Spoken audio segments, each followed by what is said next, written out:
நம்முடைய அடுத்ததாக பேச வரக்கூடியவர் பொதுவாக ஒருத்தருக்கு பெருசா அறிமுகமே தேவையில்லை, பேர் சொன்னால் போதும்.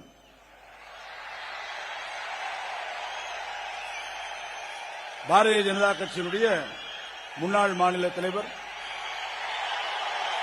தேசிய பொதுக்குழு உறுப்பினர்,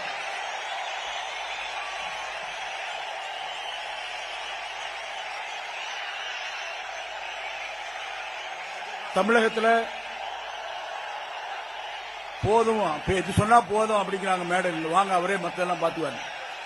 மதிப்பிற்குரிய திரு அண்ணாமலை அண்ணன் அவர்கள் சிறப்புரையாற்றுவார்.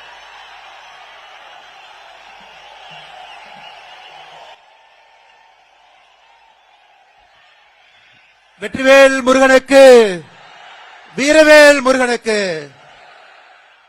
அன்பு சொந்தங்களே, இந்து சொந்தங்களே, நாம் யாரும் கூட நிச்சயமாக பயப்பட தேவையில்லை. காரணம், வருண பகவான் இன்னும் ஒரு 1.5 மணி நேரத்துக்கு நம்மளை சோதிக்க போவது கிடையாது.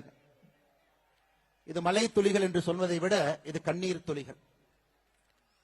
மேலே இருந்து பார்த்து கொண்டிருக்கக்கூடிய நம்முடைய மூத்த தலைவர்கள், தானலிங்க நாடார் ஐயாவுடைய கண்ணீர் துளி, வீரத்துறவி ராமகோபாலன் ஐயாவுடைய கண்ணீர் துளி, இதே மண்ணில தன்னுடைய சித்தாந்தத்திற்காக, மதத்திற்காக வெட்டி சாய்க்கப்பட்ட ராஜகோபால் ஐயாவுடைய கண்ணீர் துளி, நான் சார்ந்திருக்கக்கூடிய பாரதிய ஜனதா கட்சியினுடைய மூத்த தலைவர்கள் ஆடிட்டர் ரமேஷ் அவர்கள், எத்தனையோ மனிதர்கள் வெட்டி சாய்க்கப்பட்டிருக்கின்றார்கள், அவர்களுடைய கண்ணீர் துளி,